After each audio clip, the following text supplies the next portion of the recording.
Nous bénissons le Seigneur Dieu d'Israël qui permet ce moment que nous soyons encore ensemble réunis autour de sa parole. Nous lui disons merci pour sa grâce. Nous glorifions son nom. Nous voulons l'exalter encore. Demandons à tous ceux qui sont connectés de faire signe de leur présence et de partager la vidéo sur les différents murs et les groupes. Et nous allons commencer notre enseignement. Que Dieu nous bénisse.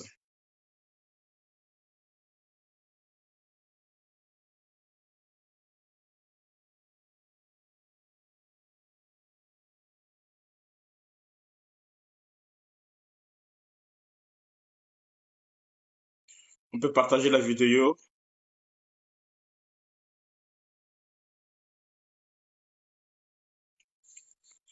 Bonsoir tout le monde, bonsoir, bonsoir, bonsoir. Bonsoir tout le monde. Bonsoir, bonsoir les aigles. Ok, sois béni Katchandrio, tu as partagé. Je vais entrer chez toi pour voir. Bonsoir tout le monde, bonsoir.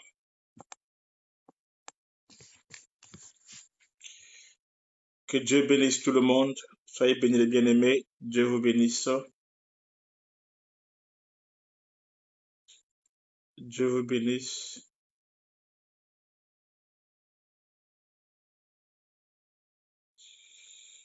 Merci beaucoup ma fille Katchandrio, sois bénie.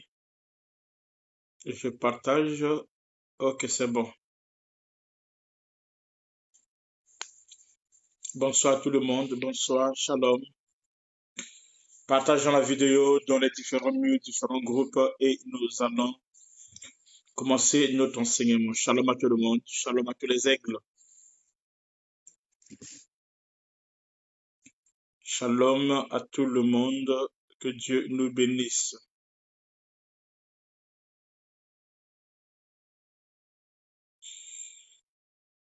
Shalom à tout le monde, que Dieu nous bénisse. Partageons la vidéo et que le Seigneur nous fasse du bien. On partage la vidéo à tout le monde.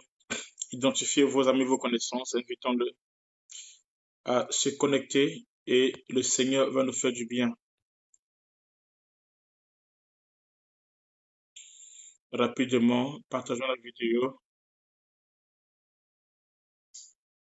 Gloire au Seigneur.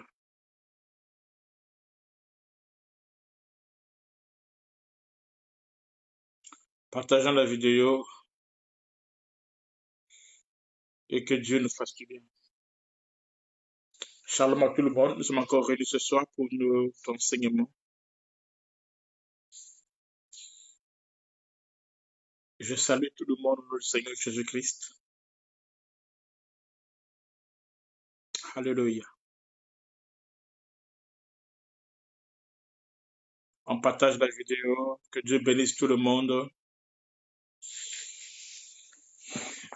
J'aimerais que tout le monde puisse prendre une minute de partager la vidéo sur ton mur, sur les différents groupes et que tu identifies tes amis, connaissances, tes proches, tout ça. Et Dieu sera loué, glorifié. Notre thème est celui-ci, les révélations de l'ivresse de Noé. Les révélations de l'ivresse de Noé. Donc, on a vu avec vous les révélations prophétiques de l'arche de Noé. On a eu au moins 10 à 11 messages, 10 à 11 comme ça. Amen. Et là, on va commencer sur l'ivresse de Noé. L'ivresse de Noé. En fait, ce sont les textes bibliques que nous lisons. Amen. Mais souvent qu'on ne comprend pas. Ou souvent qu'on pense à juste d'une manière évangélique, terre à terre, et qu'on se déclare toute écriture. Amen. Est utile pour enseigner, corriger. Amen. Bonsoir à tous. Ok, on va prier, on va commencer. Seigneur de la gloire, nous bénissons ton nom. Nous voulons te dire merci pour ton amour. Merci Seigneur Dieu pour ta grâce. Merci pour les bien-aimés. Merci pour ce moment de gloire que tu as permis. Seigneur, que nous soyons dans ta présence, que nous soyons connectés, que nous soyons réunis, oh Dieu, comme une seule personne au Marawa. Seigneur Dieu, afin de recevoir, ô Dieu, l'huile qui coule de ta tête, Seigneur Dieu, de gloire au Père, car c'est toi qui es la tête de l'Église, ô mon Dieu, Seigneur Jésus.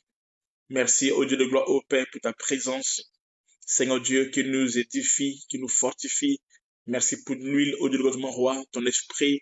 Seigneur Dieu, Seigneur Dieu, emmène la vie, la révélation, Seigneur Dieu de gloire. Que la louange et la gloire soient à toi, Seigneur, au nom de Jésus-Christ. Nous repoussons tout ce qui est contraire à la parole de Dieu. Louons de nous, Seigneur Dieu, et nous proclamons ta gloire et ta puissance. Règne et opère maintenant et à jamais, au nom de Jésus-Christ, notre Seigneur et Sauveur. Amen. Gloire au Seigneur Jésus-Christ. Amen. Que Dieu bénisse tout le monde. De là où vous êtes, bonsoir, que Dieu bénisse. Alors, nous prenons notre texte de base, comme on avait affiché déjà, nous sommes dans Genèse chapitre 9.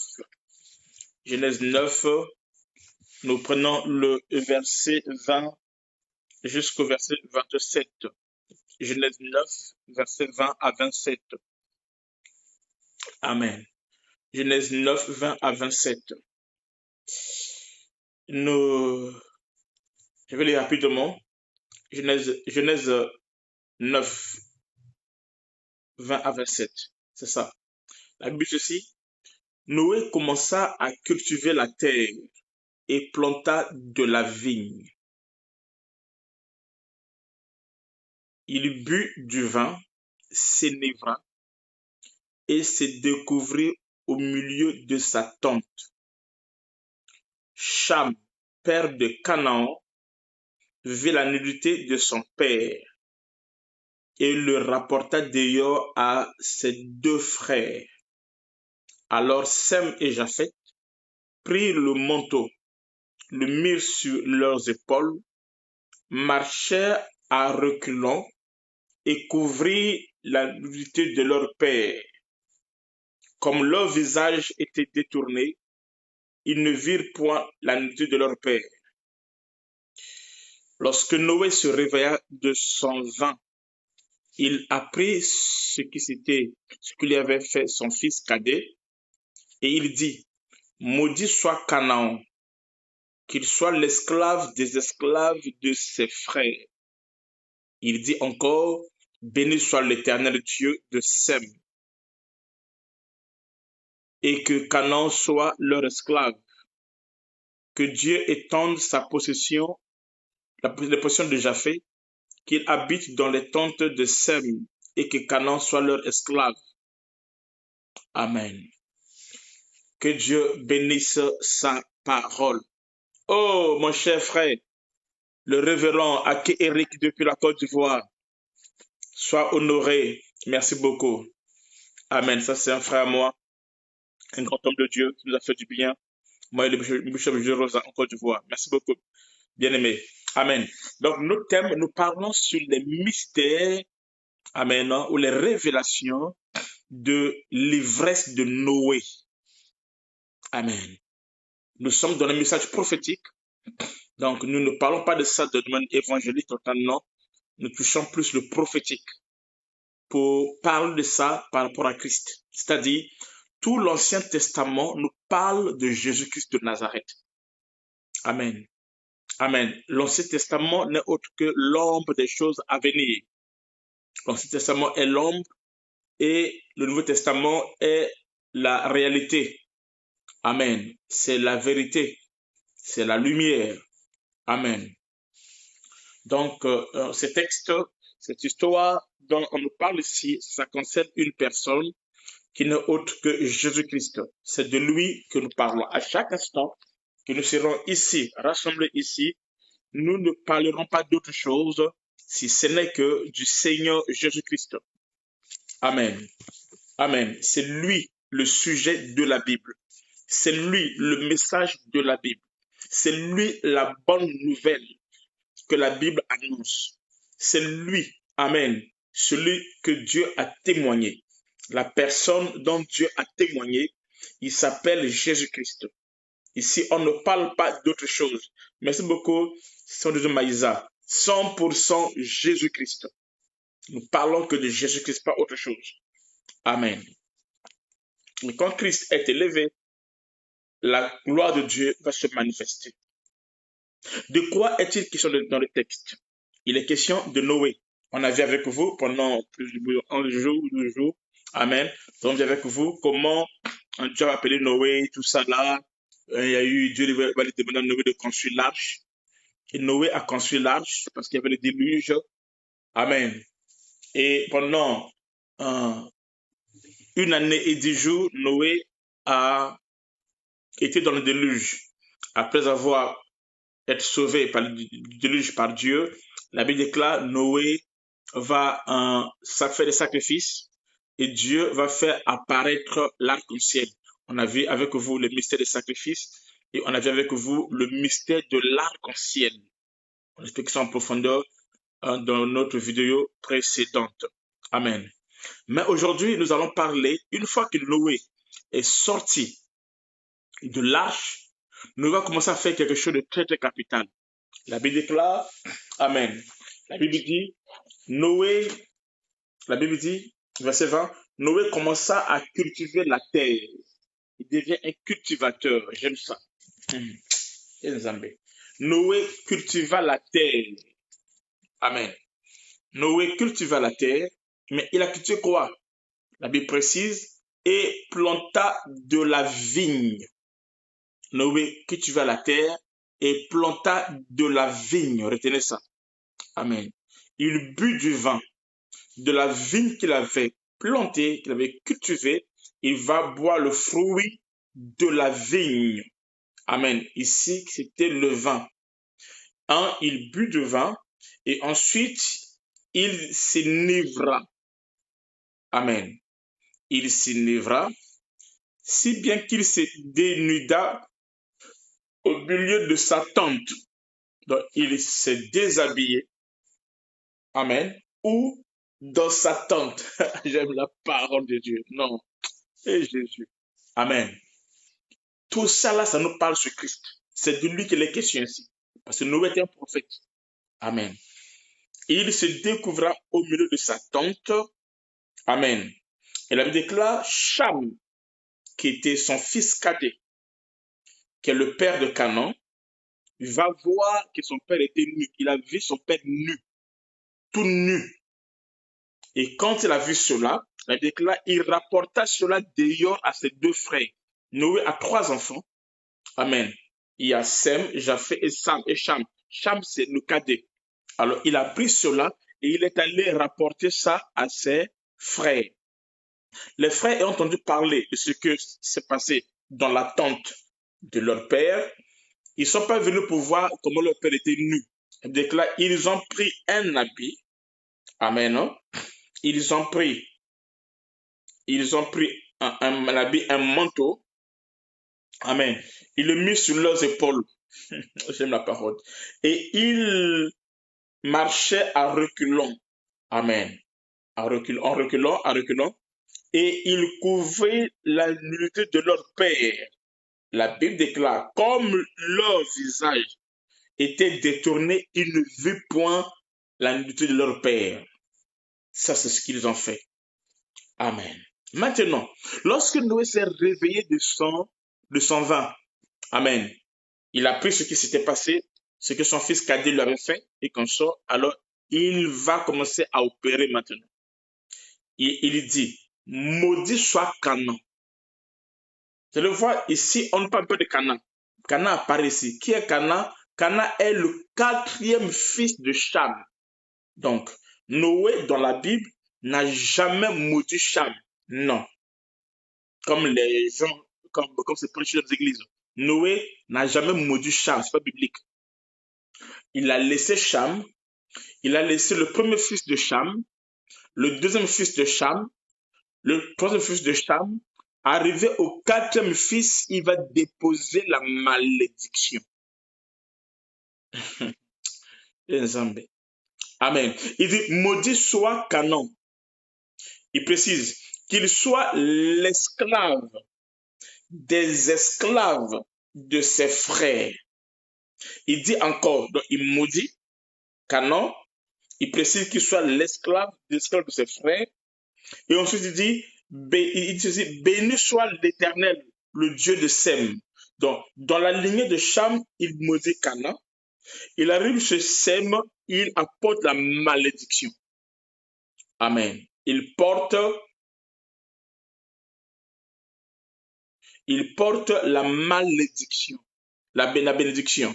Amen. Il dit, béni soit le Dieu de Sem, que Canaan soit leur esclave. Donc, Canaan soit l'esclave de qui? De Sem. Amen. Il dit que Dieu étende les possessions de Japheth. Ce Japheth dit que Dieu étende les possessions de Japheth, mais par contre qu'il habite dans les tentes de Sem. Donc Japheth est béni, mais quoi qu'il est béni, mais sa bénédiction, sa demeure reste sur la couverture de Sem. Est-ce que vous comprenez? Il reste sur la couverture de Sem. Il est béni, ses tentes sont prospères et consorts, mais sa vie, sa bénédiction est sous la couverture de Sem. Là, j'explique quelques écritures. Amen. Et que Canaan soit leur esclave. L'esclave de qui? L'esclave de Japheth et de Sem. Amen. C'est de ça que nous allons parler et Dieu nous bénira. Alléluia. Est-ce qu'on est prêt à recevoir? Est-ce que quelqu'un est prêt à recevoir la parole de Dieu? La grâce de Dieu. Amen. La première des choses que Canaan et que Noé a fait, je vais rentrer directement, hein? Okay. Que Noé a fait, quand au verset 20 de ceci, la Bible dit au verset 20, Noé commença à cultiver la terre et planta de la vigne. J'aime ça. Quand il sort de l'arche, quand Noé sort de l'arche, la première des choses que Noé fait quoi? C'est que Noé commence à cultiver la vigne. Il planta après, amen, le déluge, amen. Le premier arbre que Noé a planté après le déluge, c'était la vigne.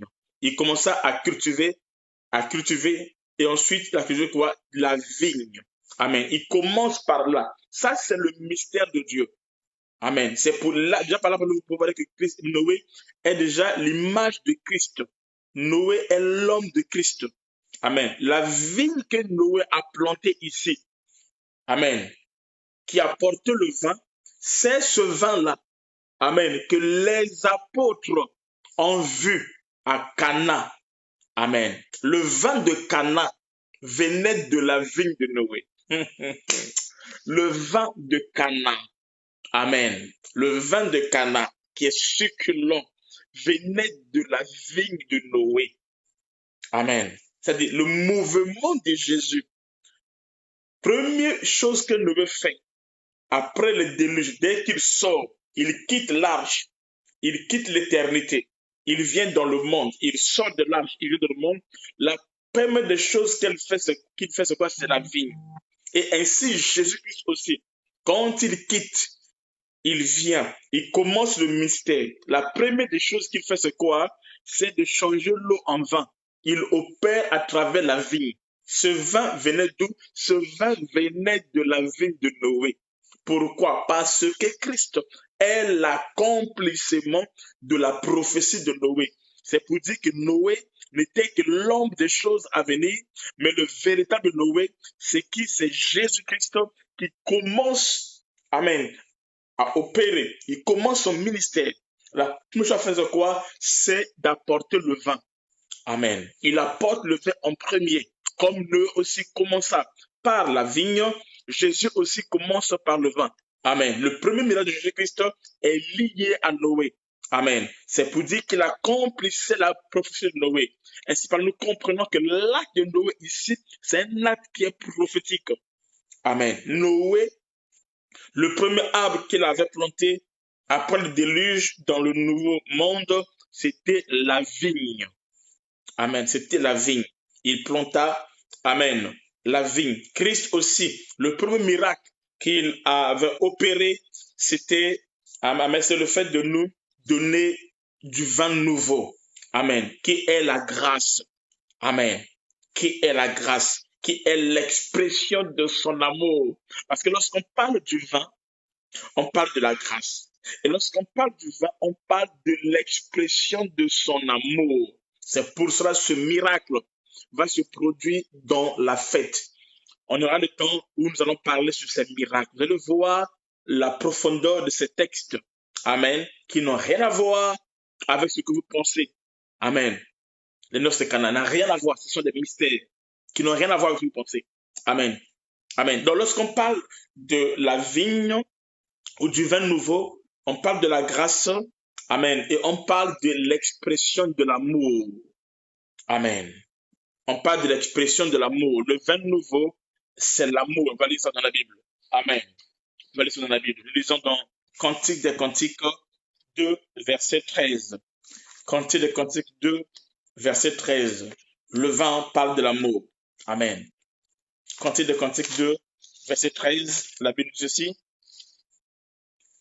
Cantique des Cantiques 2, 13. La Bible nous dit ceci. Ok.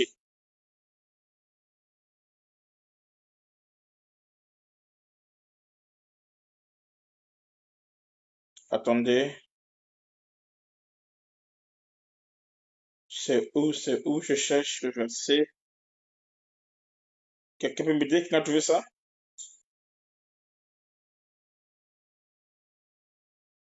Ok. Ceci. Le figuier embaume ses fruits et les vignes en fleurs exaltent leur parfum.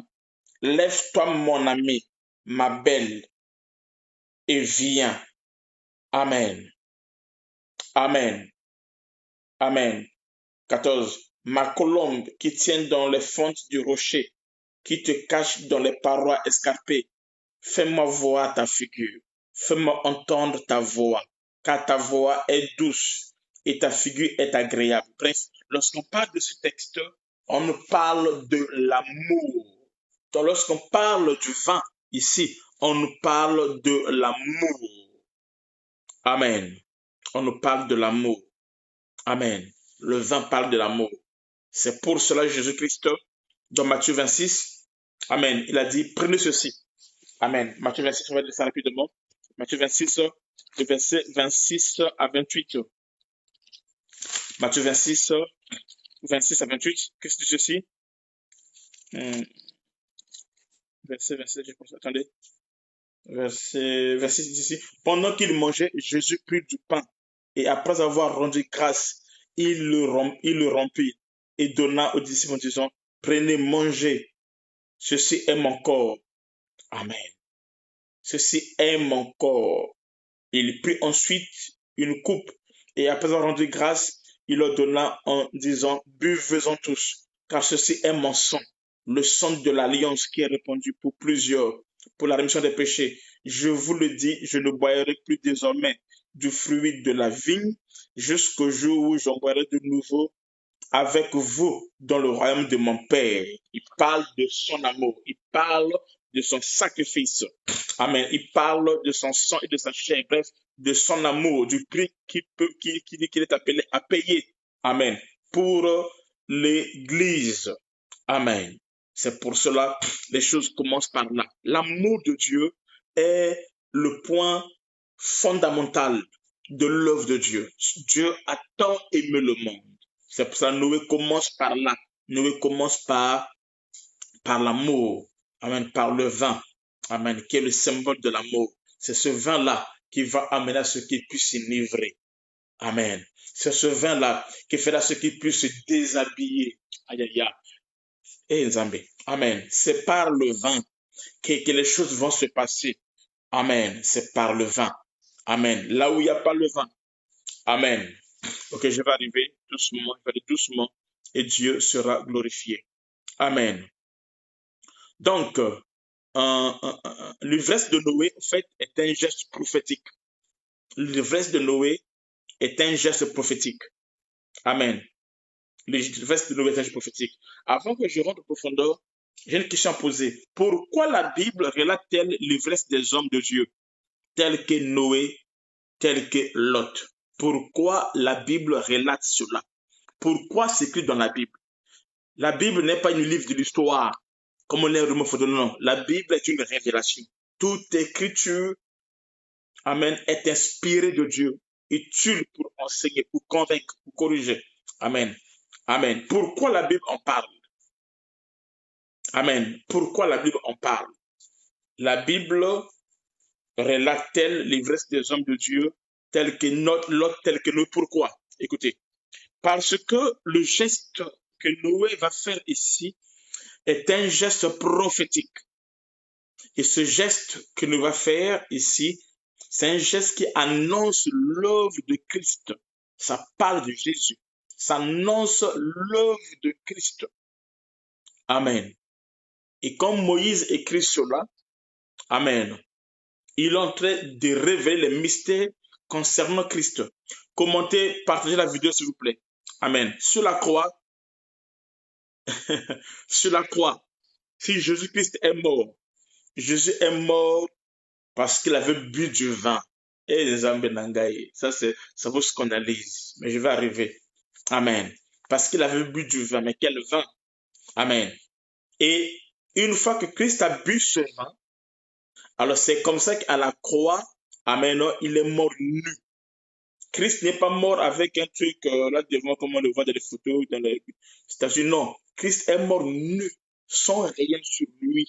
Et cela était prophétique.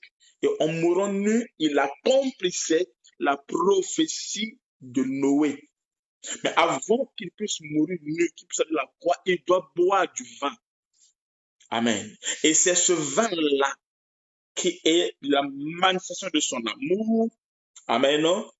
Amen. Qui va l'emmener maintenant à la croix. Amen. Amen. Qui va l'emmener maintenant à la croix. Mais cela se passe dans sa tente. Il est nu, mais dans sa tente. Il n'est pas nu à l'extérieur. Non, non, non. Il est nu, mais dans sa tente.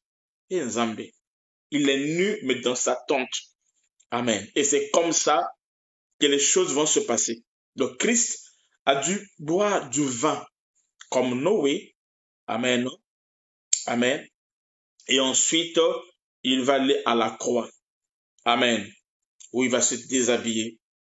On va le déshabiller et il sera nu, alors il va mourir. Et c'est là qu'il a prouvé son amour. Amen.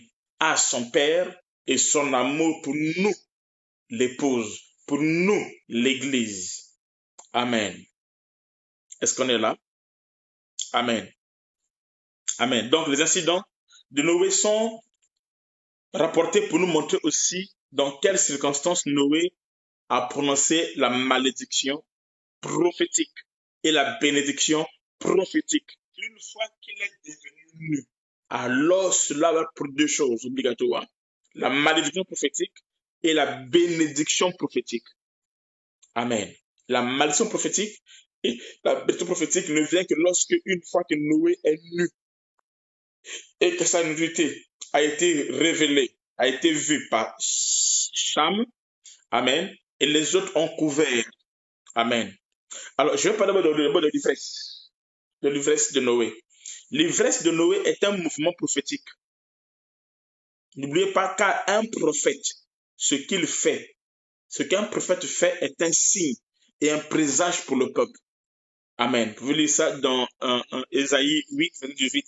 La Bible déclare, Ésaïe 8, 18, la Bible déclare, voici, moi et les enfants que l'Éternel m'a donnés, nous sommes des signes et des présages en Israël de la part de l'Éternel des armées.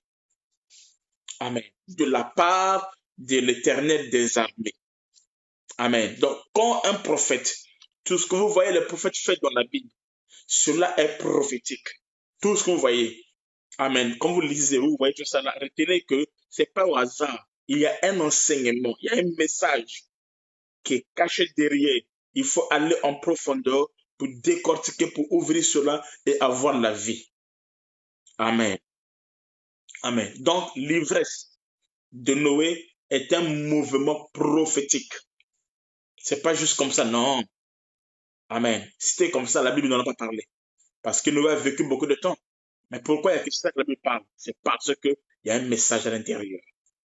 Il y a un message. Et ce message est prophétique.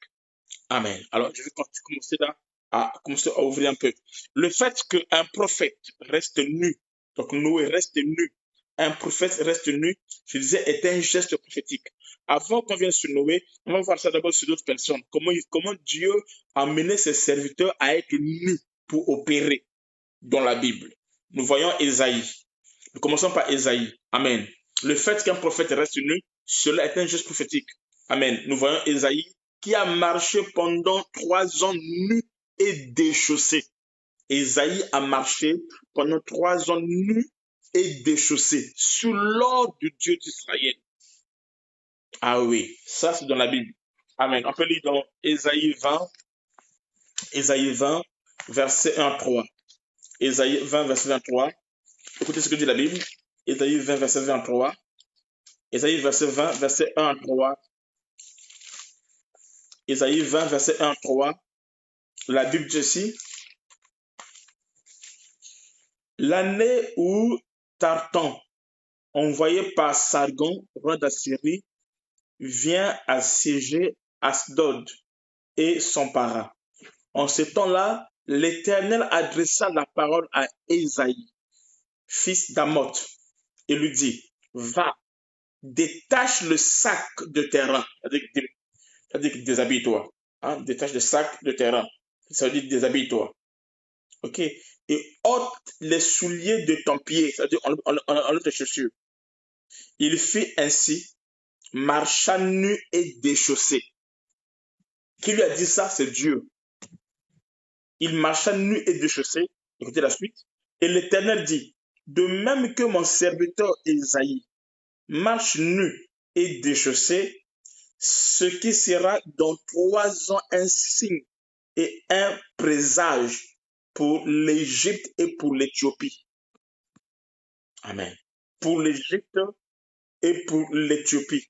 Amen. Je peux continuer à verset 4. De même que le roi d'Assyrie emmena l'Égypte et l'Éthiopie captifs, exilés, les jeunes hommes et les vieillards nus et déchaussés, le dos découvert à la honte de l'Égypte. Amen. Amen. Vous pouvez lire la suite. Amen. Est-ce que vous comprenez? Donc ici, Dieu voulait communiquer un message à son peuple. Et qu'est-ce qu'il va faire? Il va demander à Ésaïe d'enlever le sac, c'est-à-dire ses habits, et d'enlever ses chaussures. Donc Ésaïe est resté nu. Et Dieu lui dit, va, marche pendant 3 ans. Amen. Marche pendant 3 ans, nu et déchaussé pendant 3 ans. Écoutez ça. Amen. Alors, ce que Ésaïe fait, amen, quand Dieu lui avait ordonné de circuler nu et pieds nus pendant 3 ans, amen, est un signe de présage. Ceci annonçait qu'Israël sera pendant 3 ans nu. Voyez-vous, il dit ainsi, vous serez comme ça nu pendant 3 ans. C'est très bien. 1, ils n'ont pas d'habits, et 2, ils n'ont pas de chaussures. Donc, ils sont tout nus. Cela est un signe qui veut dire Israël sera 3 ans, pendant 3 ans, ils seront nus. Ça veut dire quoi? J'explique en profondeur. Amen. Quand Israël est nu pendant 3 ans, ça veut dire quoi? Que Israël est sans la gloire de Dieu. Quand quelqu'un est nu, c'est qu'il a perdu la gloire de Dieu. C'est pour cela, Dieu dira à Adam, le jour où tu mangeras le fruit que je t'ai interdit et qu'on sort, tu mourras. Et le jour où Adam a mangé, il s'est vu nu. C'est-à-dire qu'il a perdu le manteau qui était sur lui. Dieu a retiré le manteau qui était sur lui. Dieu a retiré la gloire qui était sur lui. Lorsque la gloire de Dieu est retirée sur toi, alors tu deviens nu. Amen. Et quand Dieu veut mettre la gloire de Dieu sur toi, amen, il te revêt de la gloire de la Shekinah. Mais quand il le retire, alors tu deviens nu. C'est comme ça qu'une fois que Adam, la gloire a été retirée, Adam est devenu nu. Amen.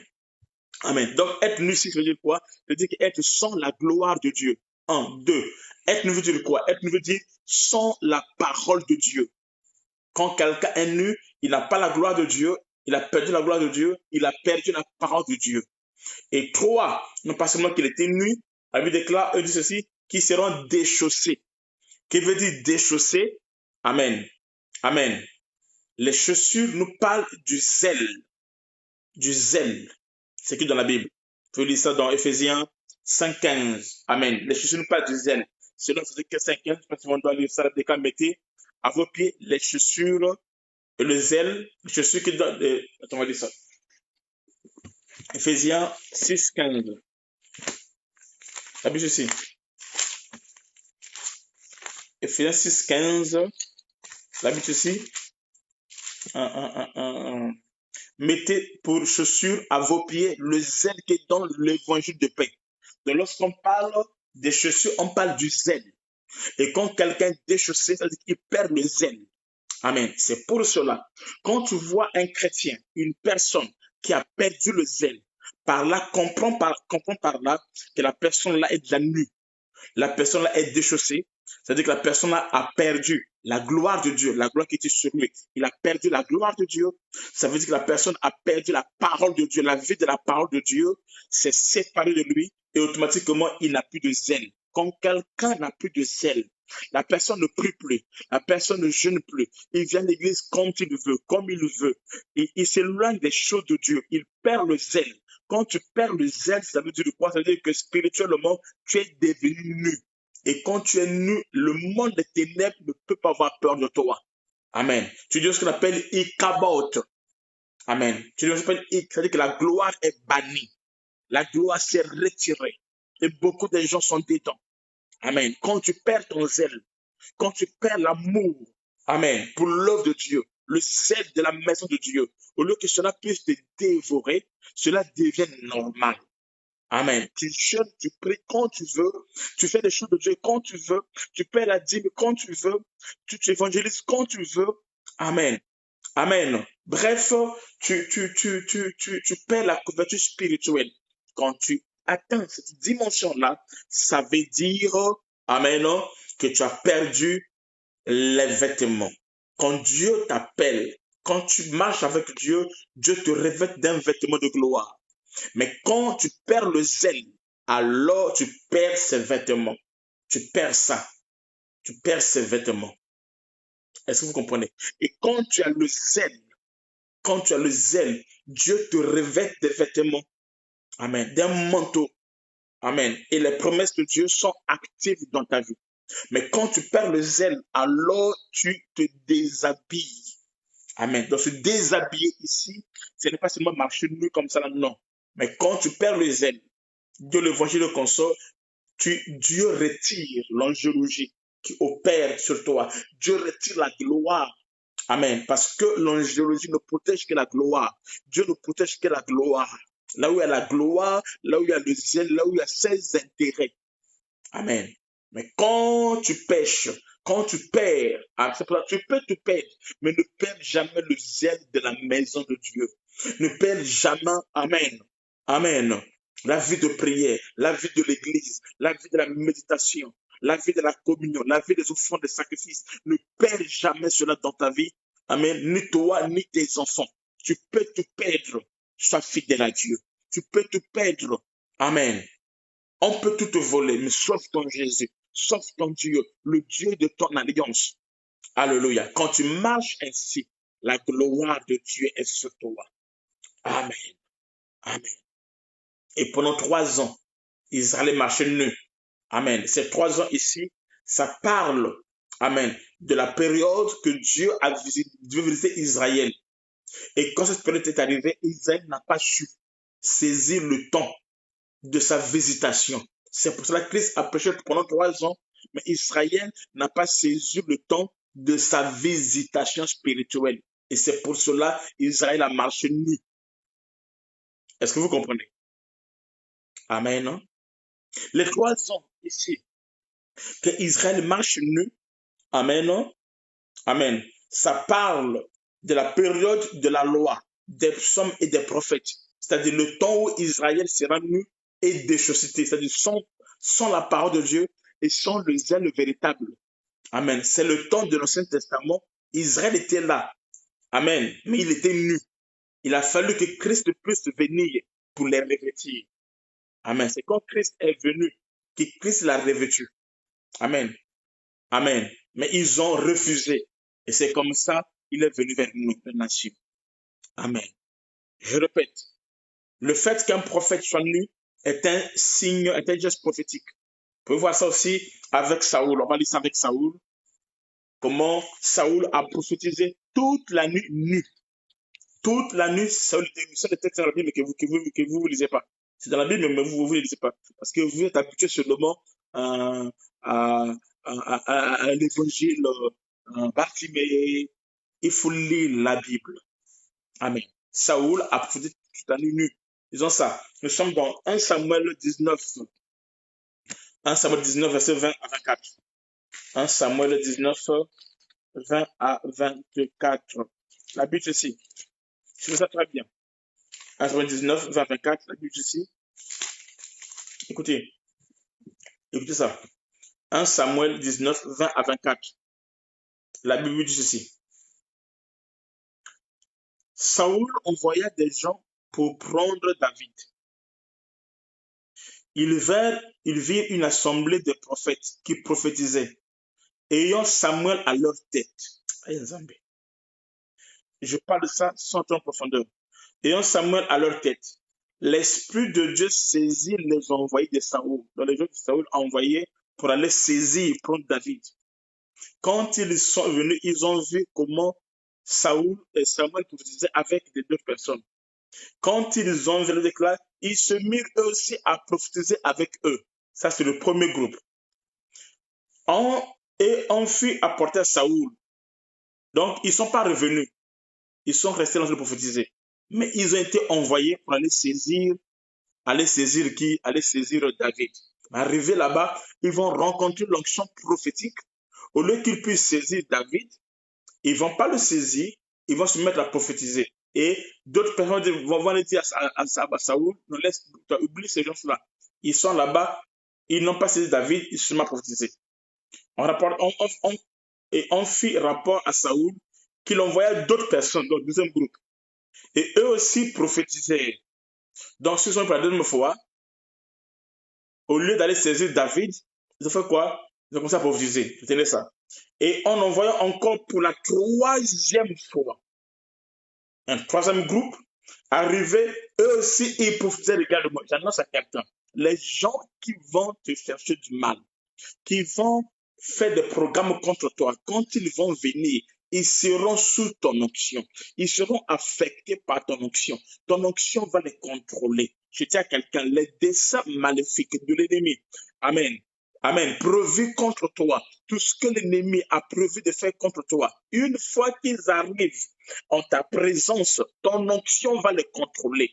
Ton onction va les dominer. Amen. On ne peut pas vouloir faire du mal à un enfant de Dieu et aller jusqu'à l'accomplissement. Ils peuvent commencer, ils peuvent penser, ils peuvent vouloir, ils peuvent même commencer à vouloir faire des choses. Mais dès qu'ils vont rentrer dans ta zone, amen.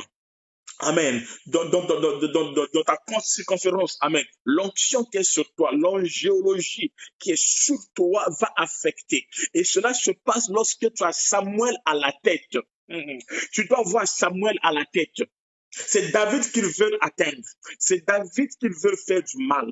Mais David a une force. David a un secret. C'est que David, amen, opère sous l'onction de Samuel. Samuel est à la tête.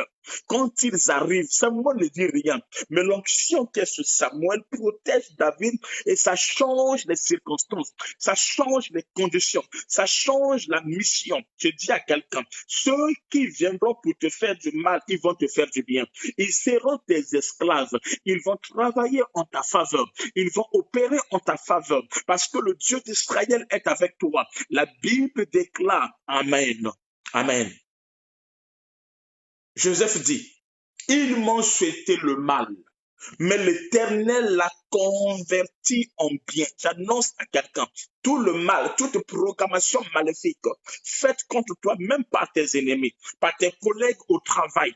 Amen. Dieu va convertir cela pour ton bien. Ça va travailler en ta faveur. Ça sera pour ta bénédiction. Ça sera pour ton élévation. Je dis à quelqu'un, Dieu fera de tes ennemis ton marchepied. L'adresse de tes ennemis, ça se trouve sous tes pieds. Ils seront sous ton contrôle, sous ta domination, sous ton règne. J'ordonne cela dans ta vie, dans ta famille, dans ton foyer, dans ton travail, que tes collègues, ceux qui se lèvent contre toi, que Dieu puisse les confondre maintenant, qu'ils soient dans une confusion totale. Amen. Ils étaient venus pour lui faire du mal. Mais arrivés là-bas, ils deviennent des adorateurs du Dieu d'Israël, du Dieu de David, du Dieu de Samuel. Parce que David a Samuel à la tête. Dis-moi, qui est à ta tête? Amen. Quelle est l'huile qui descend sur ta tête? Amen. Amen. Amen. Le Dieu d'Israël, c'est un Dieu vivant. Que 1000 tombent à gauche, 10 000 à droite, tu vas rester debout. Dieu ne permettra pas que les Saoul puissent t'atteindre. Ils vont envoyer des gens. Ils viendront. Amen. Je dis à quelqu'un, ces personnes arrivées, ils sont plus répartis chez Saoul. Pourquoi? Parce qu'ils ont rencontré autre chose. Il y a l'onction qui contamine. L'onction en toi va contaminer. Si tu rentres dans une famille, dans un foyer, tu rentres quelque part où les gens ne croyaient pas, ta présence à toi va les contaminer, adorer ton Dieu. L'onction se contamine. L'onction est transmissible. Amen. Amen. Pour la troisième fois, ils prophétisèrent. Je dis à quelqu'un, ça ne se passera pas une fois. Ça se passera à chaque instant. Ils viendront, ils seront sous tes pieds. D'autres viendront, ils seront sous tes pieds. D'autres viendront, ils seront sous tes pieds. Ça s'est pas arrêté par là. Verset 22. Alors Saoul alla lui-même à Rama. Rama, c'est le QG de Samuel. C'est le QG de Samuel. Écoutez, on peut te piéger ailleurs, on peut t'avoir ailleurs, mais tant que toi, David, tu es sous le QG de Samuel, tu es sous la couverture de Samuel, tu es sous le manteau de Samuel, tu es là où Samuel est à la tête. Amen. Rien ne peut t'arriver, rien ne peut t'avoir. Amen. Personne ne peut t'atteindre sans passer par Samuel. Personne ne peut t'avoir arrêté sans passer par Samuel. Amen. Alléluia. Et ce l'était ainsi. Amen. Alors Saoul va quitter lui-même pour venir. Il y a un premier groupe, un deuxième groupe et un troisième groupe. Et Samuel lui-même, il vient en quatrième position. Et j'aime la parole de Dieu. Il déclare, alors Saoul lui-même alla lui-même à Rama. Arrivé à la grande citerne qui est à Sékou, il demanda, où sont Samuel et David? On lui répondit, ils sont à Najot, près de Rama. Et il se dirigea vers Najot, près de Rama. L'Esprit de Dieu fut aussi sur lui. Et Saoul continua son chemin en prophétisant jusqu'à son arrivée à Najot, près de Rama. Écoutez, verset 24. Il ôta ses vêtements. Il ôta ses vêtements et prophétisa devant Samuel. Et il se jeta nu par terre tout ce jour-là. Donc tout ce jour-là, Saoul est resté nu et toute la nuit. Donc le jour et la nuit, verset 24, il s'est jeté, il est resté nu à terre toute la journée et toute la nuit en train de prophétiser. C'est pourquoi l'on dit, Saoul est aussi parmi les prophètes. Je dis à quelqu'un, les sorciers, ceux qui viendront, amen, pour te faire du mal et qu'on sort, Dieu va les convertir. Dieu va opérer. Ils seront dans la confusion. Au lieu de te détruire comme ça, ils vont travailler en ta faveur. Ils vont opérer en ta faveur. Laisse-le venir. Laisse-le t'attaquer. Laisse-le te combattre. La gloire de Dieu en toi va se manifester. L'Esprit de Dieu a saisi Saoul. Ceux qui sont venus avant, c'est encore normal. Mais quand il est venu, l'Esprit de Dieu l'a déshabillé. L'onction de Dieu l'a déshabillé. Il prophétisa toute la journée et toute la nuit. Amen.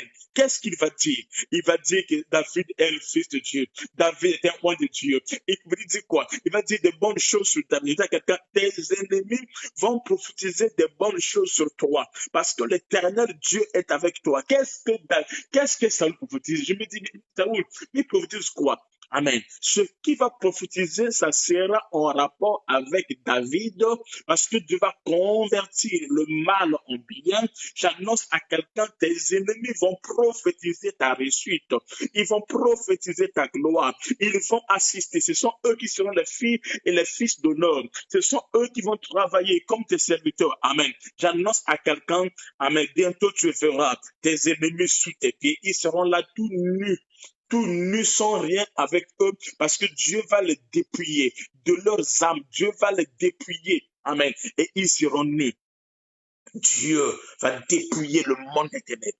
Dieu va dépouiller tes ennemis. Dieu va les détruire. Et la gloire de Dieu va se manifester. Ils vont travailler en ta faveur. Celui qui dit Amen, je reçois. Que cette parole s'accomplisse dans ta vie au nom de Jésus-Christ de Nazareth. Que cette parole puisse te suivre. Que cette parole puisse t'atteindre. Et que cela puisse accomplir dans ta vie le plan de Dieu. Maintenu à jamais. Dans le nom de Jésus-Christ de Nazareth. C'est pour cela, ne réponds pas à tes ennemis. Vous gardez le silence. Vous voyez ici, David ne dit rien. Amen. Il est juste à côté de Samuel, c'est tout. Sa force, c'est qu'il est à côté de Samuel. Il est à côté de son père spirituel. Il est à côté de son mentor, de sa couverture, et il reste calme. Et l'onction du Père est en train d'agir, d'opérer, de se manifester. Alléluia. Ainsi, David est l'homme selon le cœur de Dieu. Alléluia. Amen. Amen. Qui est Saoul? Saoul, c'est un ex-oint. Qui est David? David, c'est le prochain oint. Amen. Le choix de Dieu, l'homme selon le cœur de Dieu. Amen. N'aie pas peur de ceux qui pètent dans la jalousie, de ceux qui pètent dans la haine. Laisse-les continuer, laisse-les avancer. Ton Rédempteur est vivant, il agira en ta faveur. Il ne te laissera point, il agira en ta faveur. Je veux monter encore. Je dis ici, l'acte prophétique de Saoul est un geste prophétique. Amen. Pourquoi? Parce que Saoul ici est l'image du Christ. Là, je monte dans la prophétie. Amen. Il est l'image du Christ. Amen. Il a envoyé des groupes de prophètes 3 fois. 3 fois. Amen. Il a envoyé des groupes de prophètes 3 fois. Amen. Amen. Le chiffre 3, vous connaissez, c'est la loi, les psaumes et les prophètes. Donc, ceux de l'ancienne alliance. C'était le temps où Dieu ne venait pas. Non, Dieu envoyait des prophètes. Il a envoyé Moïse, il a envoyé Élie, Jérémie, Ézéchiel, Daniel, tout ce que vous connaissez. Dieu les a envoyés. Mais quand ils sont partis là-bas, ils n'ont rien apporté. Le testament n'a pas porté la vie comme ça.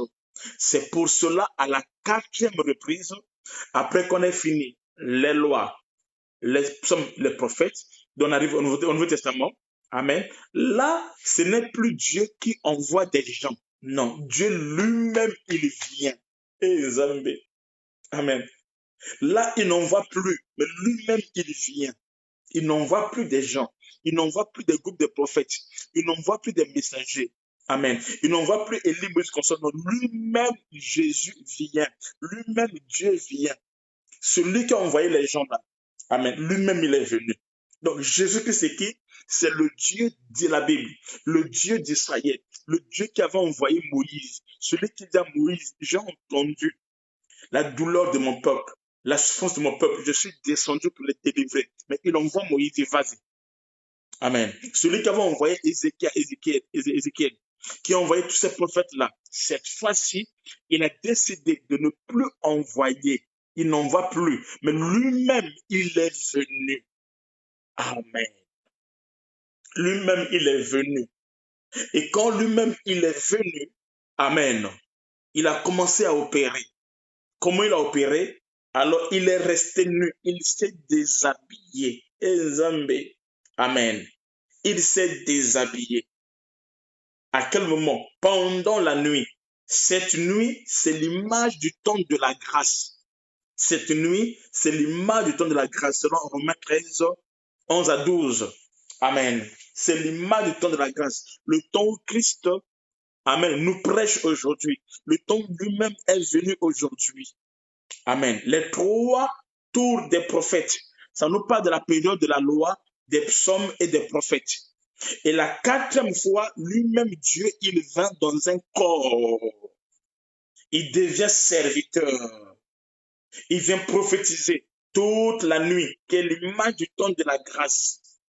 Amen. L'image où les vierges folles sont là, dans la maison. Amen. Le temps de la grâce. Le prophète est un signe et un présage pour son peuple. Amen. Il vient, il prophétise. Lui qui était roi, il devient serviteur. Amen. Il est là toute la nuit. Il passe le temps là, en train de prophétiser. Il prend un corps qu'on appelle Emmanuel, Dieu au milieu de nous. Jésus-Christ est la manifestation de la divinité. On lui habita pleinement la divinité. Il s'est déshabillé à la croix. Il a quitté le trône, yes, et il s'est allé se dépouiller. Il a quitté le trône, il est allé enlever ses habits. Amen. Il n'a plus envoyé. Ceux qu'il a envoyés l'avaient déçu. Ceux qui étaient partis l'ont déçu. Ceux qui sont partis ne sont pas revenus. Ils n'ont pas mené un bon rapport. Et lui-même, il est venu. Et quand il est venu, il s'est dépouillé. Amen. De ses habits. Il s'est dépouillé de sa gloire. Il s'est dépouillé de sa royauté. Il est devenu serviteur. Il est devenu prophète. Il est devenu l'envoyé.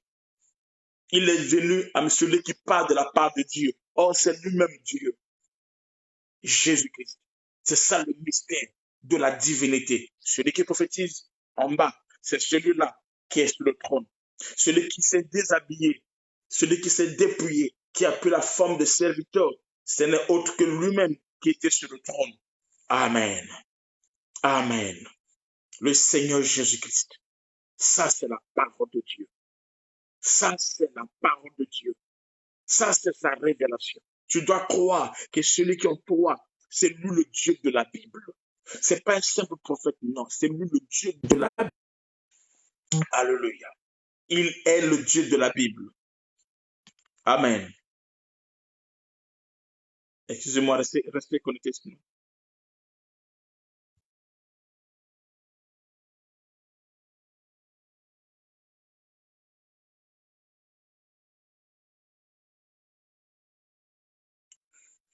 Alléluia. Est-ce que nous comprenons? C'est ça le Dieu de la Bible. C'est ce que Dieu fait. Le Dieu que tu pries. Il a décidé de envoyer quelqu'un. Lui-même, il est venu. Amen. Amen. Est-ce que je parle encore profondeur? Pourquoi? C'est ça la raison que vous le voyez nu. C'est ça la raison que vous le voyez nu. Qu'il était nu à la croix. Parce qu'il a décidé lui-même de venir. Je vais avancer encore. Et quand il vient, pour se déshabiller, il trouve deux filles. Et Zambé. Zambé. Ici, j'explique simplement pourquoi Noé, Amen, doit se retrouver nu. C'est de ça que je parle encore. Je ne suis pas encore dans mon message. Amen. Amen. Le geste, Amen, que Noé fait est un geste prophétique. Amen. Vous allez voir aussi, Lot a fait le même geste. Amen. Lorsque ces deux filles lui ont fait boire du vin pour qu'il puisse leur donner la sémence. Pour avoir la sémence du Père, les filles de Lot lui ont donné du vin et alors il s'est déshabillé. Amen. La nudité ou l'ivresse d'un prophète est un geste prophétique. Et si vous allez voir que Lot, qui est leur père, qui était père, il va devenir époux. Donc Lot, qui est père, va devenir époux. Amen. À quel moment? Lorsque ces deux filles, Amen, lui ont mené à boire du vin. Lorsque ces deux filles lui ont mené à boire du vin, alors Lot, qui est père, il devient époux. C'est pour cela que Jésus-Christ, notre Dieu, il opère dans ces deux dimensions-là. Lui qui était le Père, Créateur, notre Père qui est au ciel, mais pour qu'il devienne le époux, notre époux, et qu'on soit sa fiancée et qu'on sorte, il a fallu qu'il puisse boire le vin et se déshabiller.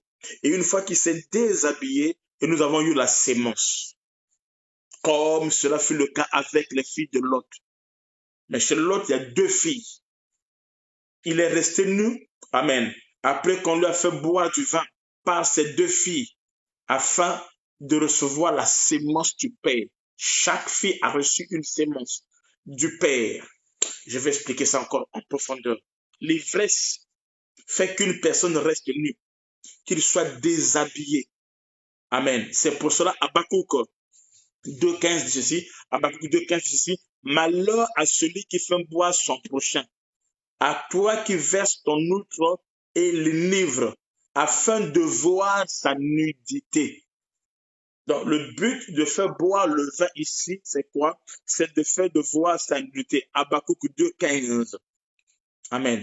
Or, lorsqu'on parle des 2 filles de Noé, les 2 filles de Lot plutôt, les 2 filles de Lot, les 2 filles de Lot représentent 2 peuples, Israël et les nations.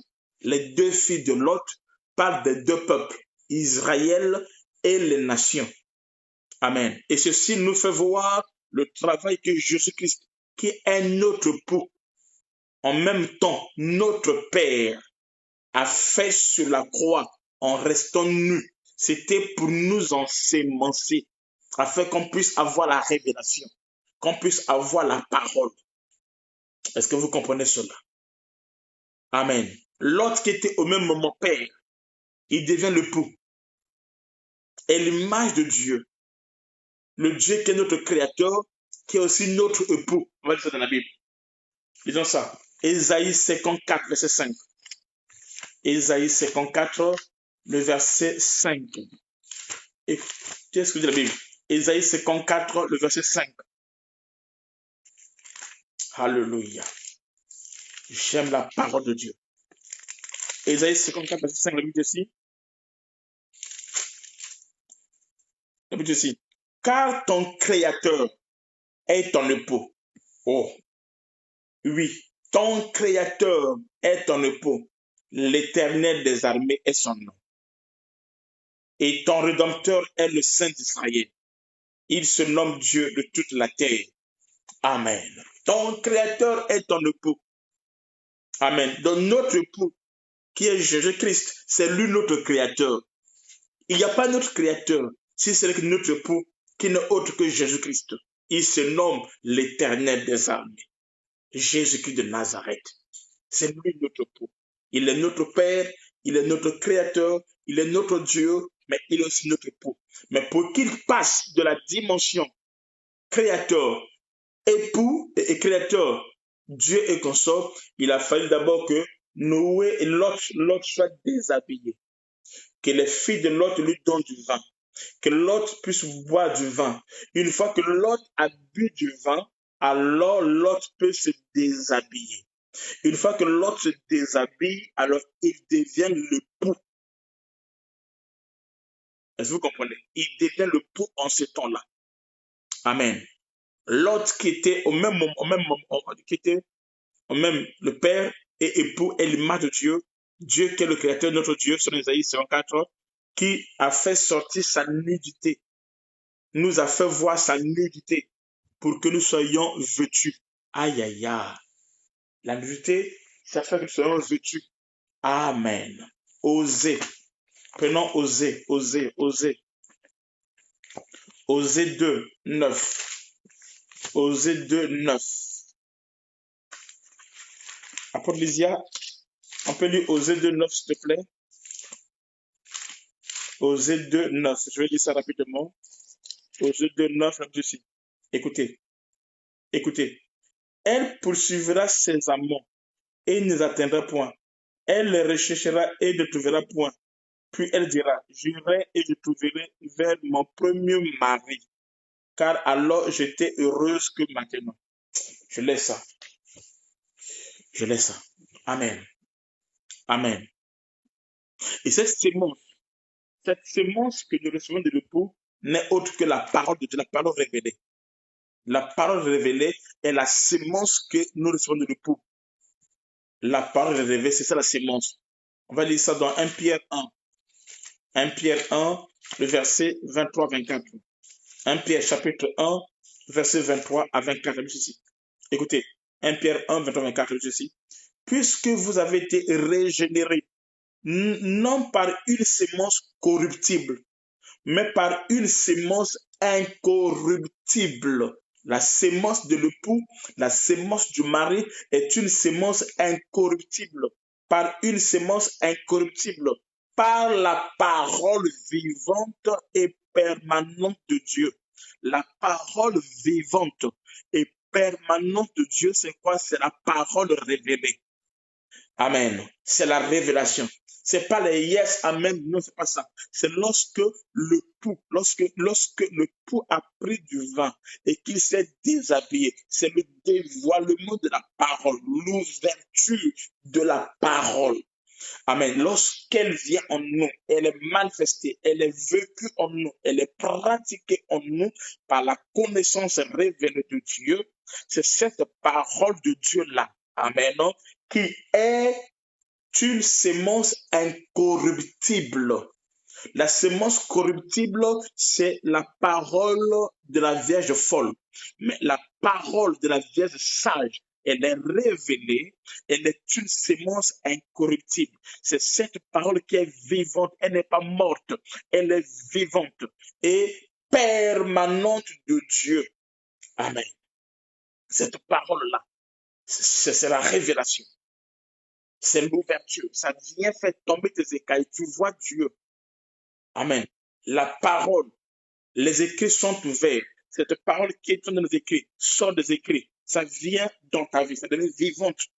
Amen. Tu ne vois plus les choses avec. Il y a des gens qui lisent la Bible avec le voile de Moïse. Mais la parole vivante, elle ôte le voile. Tu vois Dieu dans les Écritures. Tu vois Dieu. Tu vois Jésus-Christ dans l'ivresse de Noé. Tu vois la profondeur. Tu vois la vie. Tu vois la révélation, la compréhension, l'interprétation, le réma de Dieu. Et quand tu as le réma de Dieu, tu as la gloire. Elle déclare un peuple sans réma, un peuple sans révélation. C'est un peuple qui est sans frein. Amen. Amen. Est-ce qu'on est là? Tu as besoin de cela.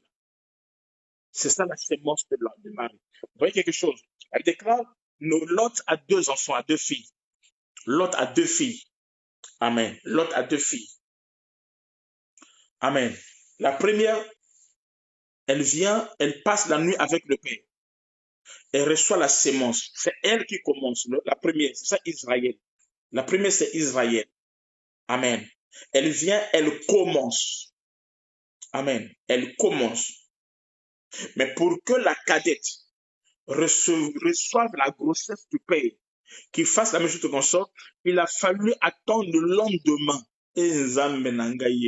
La première vient, elle commence avec le père. Elle va, elle énive le père prend du vin, le père se déshabille et elle reçoit la sémence. Ok. Mais pour que la cadette reçoive la sémence ou la grossesse du père, il a fallu le lendemain. On va dire ça. Genèse. Le lendemain, ça m'intéresse beaucoup. Genèse 19, 34. Genèse 19, 34. On va dire ça rapidement. Genèse 19, 34. Écoutez ce que dit la Bible. Genèse 19, 34. La Bible aussi. J'aime la parole de Dieu. La Bible aussi. Le lendemain, voyez-vous, l'aîné dit à la plus jeune, voici, j'ai couché la nuit dernière avec mon père. Faisons-lui boire du vin encore cette nuit. Va coucher avec lui afin que nous conservons la race de notre père. Elles firent boire du vin à leur père encore cette nuit-là, et la cadette alla coucher avec lui, et il ne s'aperçut ni quand elle se coucha, ni quand elle se leva. Mais ça dit toujours. Amen. Amen. De lorsqu'on dit le lendemain, c'est-à-dire quoi? La fille a connu son père, aujourd'hui par exemple, un exemple aujourd'hui, et pas demain, mais le 3e jour, amen. Donc, entre le temps que la première a connu, que la deuxième a connu le Père, il y a eu 3 jours. C'est le 3e jour, amen, que la deuxième va connaître aussi le Père. Amen. Amen. Amen. Donc, pour la cadette, pour que la cadette reçoive la semence du Père, il a fallu le lendemain, c'est-à-dire après 3 jours, Jésus, notre Créateur, et notre époux, pour qu'il vienne vers nous, les nations, dans la cadette. Nous sommes la cadette. Pour qu'il vienne vers la cadette, il a fallu, d'abord qu'il puisse mourir et qu'il soit ressuscité le 3e jour. Le 3e jour. Et c'est le 3e jour, une fois ressuscité le 3e jour, Amen, alors qu'il est devenu notre époux. Il a tout accompli. Amen. Et la gloire s'est manifestée. Vous pouvez lire ça dans 1 Corinthiens 15, 3 à 4. 1 Corinthiens 15, 3 à 4. La Bible ici. J'aime la parole. J'aime la parole de Dieu. 1 Corinthiens 15, 3 à 4. Écoutez ce que dit la Bible. La Bible dit ici. 1 Corinthiens 15, 3 à 4. Dit ceci. Écoutez. Je vous ai enseigné avant tout comment j'ai reçu. Et Christ est mort pour nos péchés, selon les Écritures, qu'il a été enseveli et qu'il est ressuscité le 3e jour, selon les Écritures. Amen. Le 3e jour. Et c'est là qu'il est passé du Père à l'époux pour la cadette. Amen. La cadette, pour qu'il reçoive la sémence du Père, j'ai dit, il a fallu qu'elle fasse quoi? Qu'elle puisse suivre les traces de l'aîné. La cadette n'a rien créé. La cadette n'a suivi que la méthodologie de l'aîné. La cadette a suivi les traces de l'aîné. Comme ce que l'aîné a fait, c'est ce qu'elle aussi, elle a fait. J'aime ça, c'est biblique. La cadette a suivi les traces de l'aîné. Elle n'a rien créé. Amen. Elle n'a rien créé, elle n'a rien fabriqué. Ce que l'aîné a fait, c'est ce qu'elle a fait. C'est ce que nous devons faire aujourd'hui. Lisons ça dans la Bible. On va voir comment l'aîné fait et ce que nous devons faire. Lisons quelque chose. Dans Éphésiens 2:20. Éphésiens 2:20, la Bible dit ceci. Ça, c'est la parole. Yes, welcome. Du copier-coller. C'est ça. Éphésiens 2:20. La Bible dit ceci, Éphésiens 2:20. Écoutez. Vous avez été édifiés sur le fondement des apôtres et des prophètes, Jésus-Christ étant la pierre angulaire. Voyez-vous, l'aîné ici, c'est quoi? Ce sont les apôtres et des prophètes. Nous, on fait quoi? Nous, on suit la doctrine des apôtres et des prophètes. Nous, on suit quoi? On suit la marche des apôtres et des prophètes. Puisque les apôtres et les prophètes ont baptisé au nom de Jésus-Christ, nous aussi, comme la cadette, nous faisons comme les aînés ont fait. Amen. Ils ont baptisé au nom de Jésus-Christ. Nous faisons comme eux. Nous suivons ce que l'aîné a fait. Nous suivons ce que les apôtres ont fait. Nous suivons le chemin qu'ils ont tracé. Nous prêchons l'évangile qu'ils ont prêché. Je dis à quelqu'un, si tu veux que l'onction de la Bible, l'onction du Dieu d'Israël puisse opérer dans ta vie, ne crée pas la roue. La roue existe déjà. Les apôtres ont laissé un fondement et nous sommes fondés sur le fondement des prophètes. Nous sommes édifiés sur le fondement des prophètes et des apôtres, Christ étant la pierre angulaire. Nous avons la doctrine de Jésus. Nous ne croyons pas à la polygamie parce que les apôtres n'ont pas prêché la polygamie. Nous ne croyons pas à ceux qui invoquent les morts, qui constituent les morts parce que les apôtres n'ont pas constitué les morts. Les apôtres ont prié un Dieu ressuscité qui s'appelle Jésus-Christ. Nous ne croyons pas. Amen. Nous n'adorons pas les idoles et toutes ces choses-là parce que les apôtres ne l'ont pas fait. Nous suivons le chemin. Amen. La vie et la vérité qui est Jésus-Christ. Nous ne déplaçons pas les bornes anciennes que les anciens ont placées. Nous prêchons l'évangile. Jésus-Christ, quand nous prêchons cet évangile, Jésus-Christ qui est le même hier avec les apôtres, il sera le même avec nous aujourd'hui et après nous, il sera avec nous, notre progéniture. Amen. Nous devons suivre cela, l'évangile de la Bible, la parole de Dieu, la réalité de Dieu. Amen. Lorsque nous marchons comme ça, nous vivons la gloire de Dieu. Je dis à quelqu'un, nous devons suivre l'aîné. Nous avons les aînés dans la foi. Nous suivons leur méthodologie. Nous suivons leur façon de faire des choses. Nous sommes sur les traces des aînés. Nous croyons à ce que les aînés ont prêché. Nous prêchons le même évangile que les aînés. Amen. Alléluia. Ça, c'est la parole de Dieu. Et ça, c'est la vérité qui nous affranchit, qui nous libère. Nous ne sommes pas des commerçants. Non. Des vendeurs de dons spirituels. Non. Des vendeurs de prophétie. Non. Nous sommes des gens qui sont bâtis. La maison qui est bâtie sur le roc, qui est bâtie sur la révélation, qui est bâtie sur la parole de Dieu. Nous ne créons pas une nouvelle doctrine qu'on a dit, Maman Maryse. Nous mettons nos pas dans les pas des anciens. Yes. Nous suivons les traces. Yes. La trace de l'aigle dans les cieux. Nous suivons cela. Alléluia. Et ainsi Dieu opère.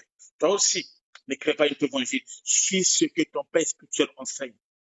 Paul dit à ses disciples, Timothée, ce que tu as entendu de moi, sois capable de prendre cela, de donner à d'autres, qui donneront à d'autres personnes. Ne crée pas ta doctrine, ça n'existe pas. Amen. Écoute ton père spirituel, écoute-le, écoute-le. Sois sa ressemblance, sois son imitateur, sois celui qui le reproduit et tu verras les choses faire. Amen. Amen. Amen. Suis ce fondement, cette fondation, bâti sur la fondation. Amen. Et tu verras Dieu opérer. Le Dieu qui est avec, Amen, ton Père sera aussi avec toi. Et la gloire de Dieu va se manifester. Amen. Nous aussi, nous devons suivre les traces des apôtres et des prophètes pour avoir la vie. Et c'est comme ça que Dieu agira. C'est comme ça que vous serez puissants. Et Dieu va se manifester. Amen. Amen. Je suis qu'au début. Je suis qu'au début. Amen. Pour aujourd'hui, on va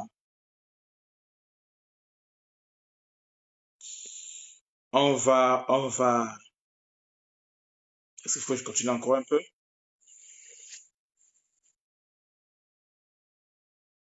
Donc, retenez ceci. Non, je vais m'arrêter par là pour aujourd'hui. Je vais continuer peut-être demain. J'ai encore un peu de temps. Je prends encore 10 minutes. Ok. Donc, lorsqu'on parle de la nudité, Amen. La nudité. Vous voyez quelque chose? La Bible déclare, Noé était nu dans sa tente. Et les amis, Noé était nu, mais dans sa tente. Il n'était pas nu ailleurs. Il était nu dans sa tente. Qui Noé? Nu dans sa tente. Noé veut dire consolateur, veut dire le repos. Lorsqu'on parle de Noé, qui est le consolateur, qui est le repos, on nous parle de Jésus-Christ. Parce que le véritable consolateur, le véritable repos, c'est Jésus-Christ. Amen. Donc, c'est l'homme qui doit venir. Ça parle de Christ. Mais sauf que, il doit être nu. Mais il ne sera pas nu, non pas ailleurs. Il sera nu dans sa tente. C'était une prophétie pour dire que dans les jours à venir, le véritable Noé viendra. Parce que l'Ancien Testament, c'est l'homme qui doit venir. Le véritable Noé qui est Christ, il viendra. Et quand il viendra, il va prendre un corps, ce qu'on appelle la tente. La tente, c'est un corps. Amen. La Bible déclare, nous revêtirons des corps célestes. Amen. C'est une tente. Amen. Donc, il va habiter dans un corps. Noé sera dans le corps. Noé sera dans un corps. Jésus sera dans un corps. La parole va se faire chair. La parole va se faire chair. Et là, quand la parole se fera chair, la nudité va se manifester. Pourquoi? Parce qu'il va boire le vin. Une fois qu'il a bu le vin, la nudité va se manifester. C'est pour cela, quand Jésus-Christ, avant d'être déshabillé, Jésus doit passer par Gethsemane. Il doit passer par Gethsemane. Gethsemane, c'est quoi? C'est le lieu du pressoir. Le lieu du pressoir, où on pressait. Amen. Et arrivé là, Dieu va lui montrer une coupe. Il va montrer une coupe à qui? À Jésus-Christ. Et Jésus va dire, Seigneur, si c'est possible, éloigne-moi cette coupe. Mais toutefois, pas ma volonté, mais ta volonté. Donc, il va lui montrer la vision de la croix. Il va lui montrer ce qui se passait à la croix. Et Jésus va accepter. Et c'est là qu'il a bu la coupe du vin. C'est là qu'il a bu le vin.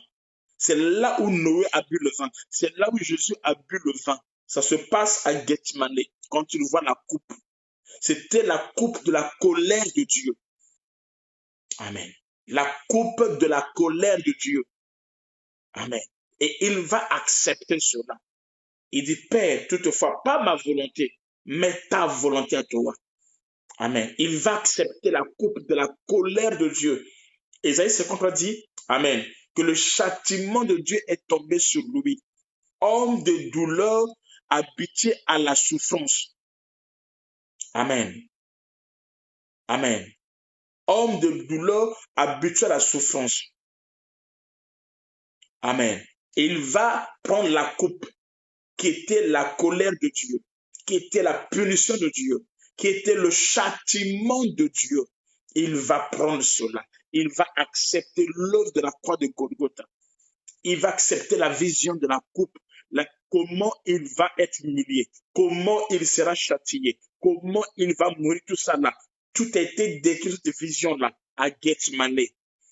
Quand il a vu ça, c'était la coupe.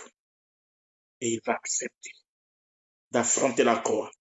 Une fois qu'il est passé par la coupe, alors il a été déshabillé maintenant. Il est devenu pécheur.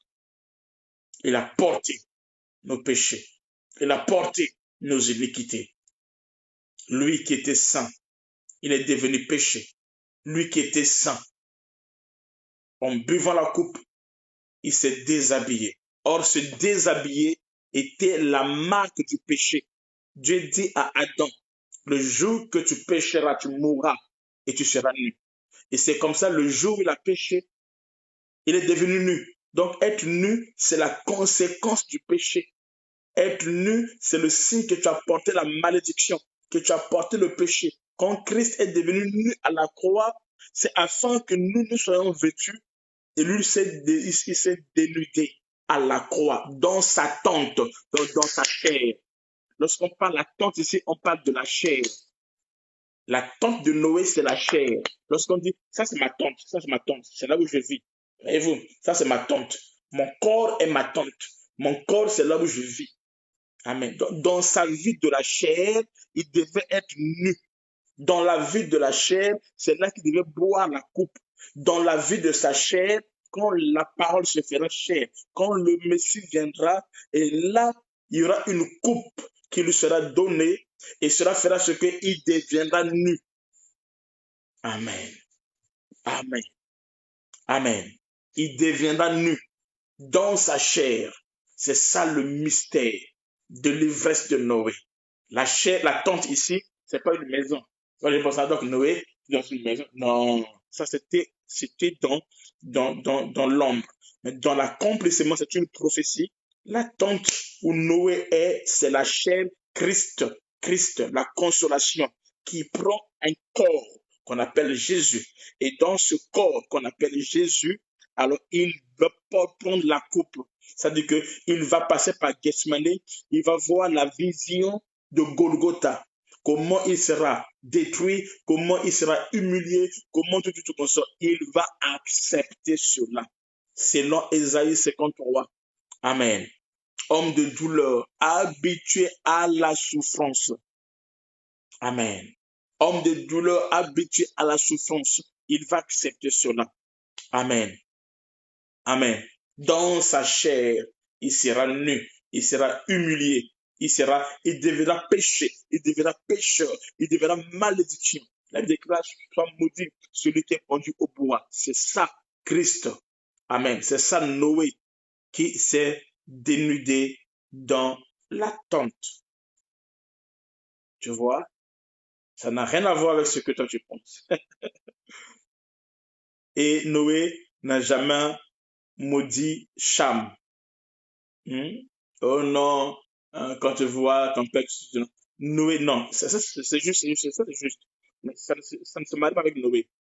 Et quand on parle d'autre chose, on verra ça demain.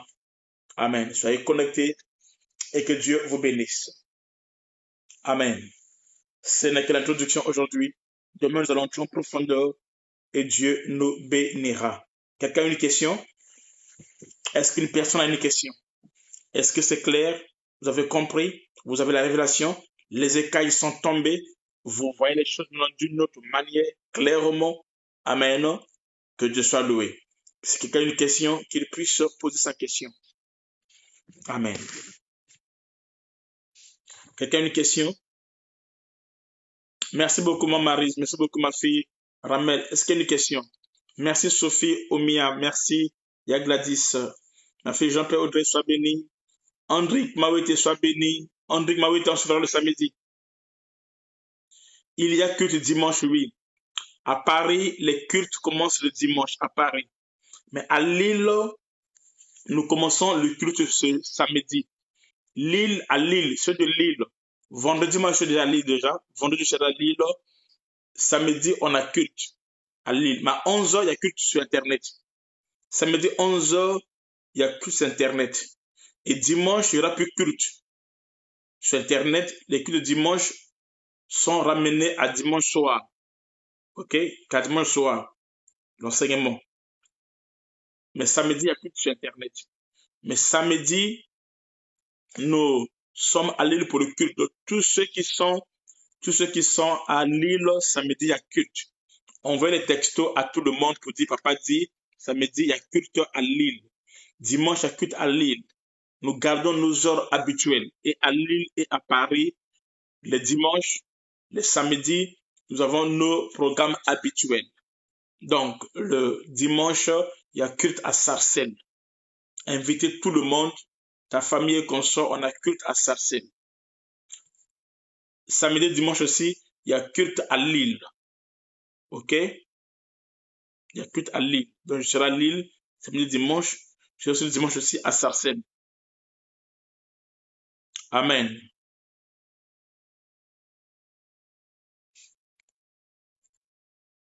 Ok, on me pose la question, comment gérer le quota de 30 personnes à respecter à Pôtre? Oui, ne vous inquiétez pas, venez au culte. On sera là. Il y aura culte. On va prier. Pour le quota, il n'y a pas de problème. Ça va aller. Ne vous en faites pas pour le quota. Ça va aller.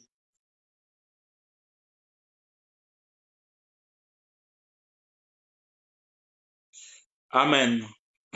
Ok, ceux qui ont les attestations, aussi les attestations, quand tu André nous rappelle, n'oubliez pas les attestations. Merci beaucoup, Cathy André. Tu peux avoir sur ton portable, dans ton iPad ou sur une feuille, tout ça là. Dieu fera grâce. Donc, nous serons là.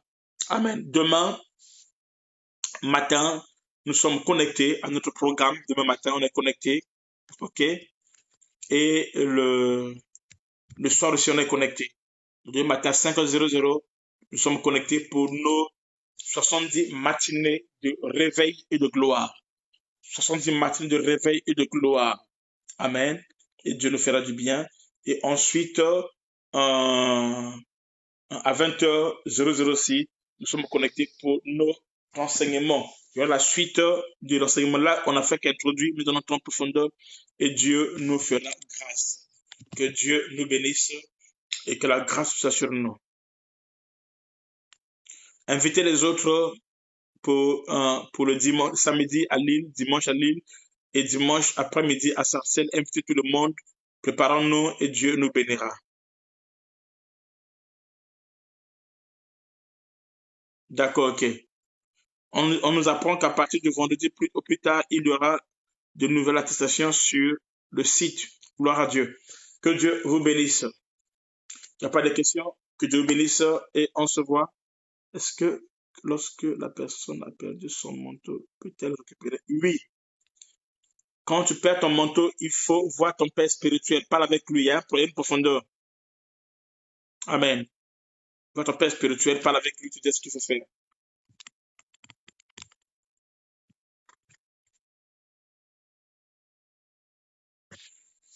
parle à ton père spirituel, il te dira ce qu'il faut faire. Et tu lui dirais comment tu peux le monter, tout ça là. Donc, il y a toute une procédure et Dieu agira. Et une autre question, je pense que c'est bon. Ok, Dieu vous bénisse. Les enseignements, bon, on va reprendre le programme à l'église, mais les enseignements vont continuer. Je vais continuer les enseignements et Dieu nous bénira. Le programme de 70 jours qui a commencé le 22 va aller jusqu'au 31 janvier. Amen. Nous aurons les dates pour la consécration. Pour le moment, on attend d'abord encore.